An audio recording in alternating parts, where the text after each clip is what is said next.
Ready? 3, 2, 1, start. We have no manner of doubt that even in a case where capital punishment is not imposed or is not proposed, the constitutional courts can always exercise the power of imposing a modified or fixed sentence by directing that a life sentence shall be of a fixed period of more than 14 years or of 20 years or 30 years and so on. The fixed punishment cannot be for a period less than 14 years.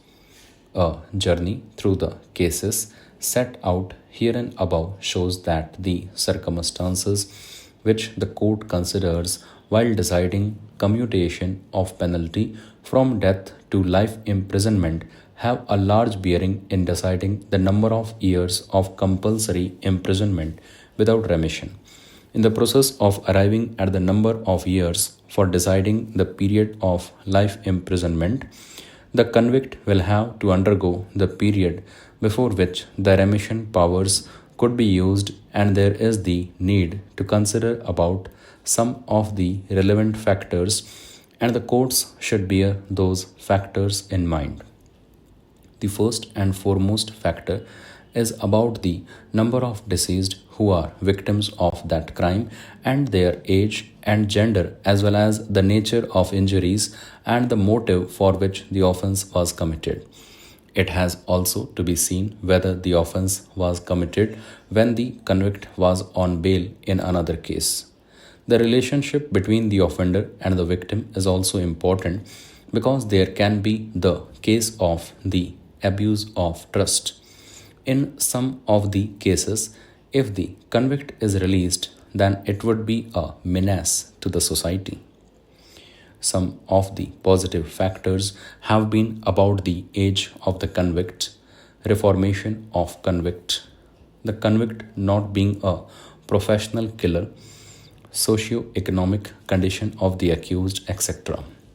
These were some of the relevant factors that were kept in mind in the cases noticed above while weighing the pros and cons of the matter.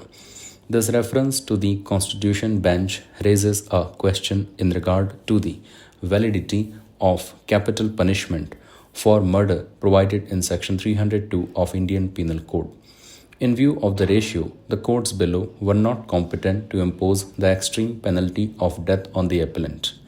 It was submitted that neither the circumstance that the appellant was previously convicted for murder and committed these murders after he had served out the life sentence, nor the fact that these three murders were extremely heinous. The court would be additionally justified in considering the conduct of the convict in jail and the period already undergone to arrive at the number of years which the court feels that the convict should serve as part of the sentence of life imprisonment and before which he cannot apply for remission. Each case would depend on the particular facts and circumstances of the case. The court must administer the law as it stands. Learned Solicitor General submitted with some vehemence and persistence that this case needs reconsideration by a larger bench, if not by the full court. Learned Counsel opposed the request for referring the matter to a larger bench because such a course would only mean avoidable delay in disposal of the matter. It was made clear that the validity of the death penalty for murder was sought to be challenged on additional arguments and changes in law.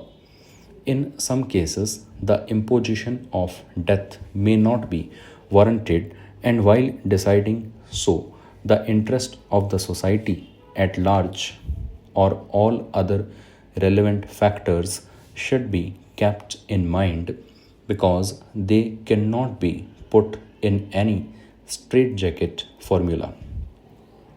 We shall consider the sentence imposed on the appellant in the light of the aforesaid guiding principles. The facts and circumstances highlighted above would clearly disclose that due to sudden provocation, the accused came to the house of the deceased and the issue was regarding not giving jaggery. Due to this, the appellant shot the deceased and there was no premeditation in the commission of the crime.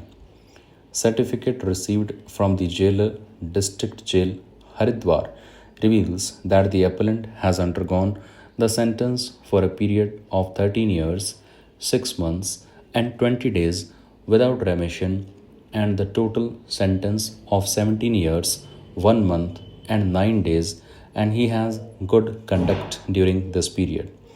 On perusal of the record, it also shows that the appellant belonged to poor economic background and had been taking care of his entire family. It is to be noted that the object of punishment is not only to deter the accused from committing any further crime, but also to reform and retribute him for the betterment of the society. Stop.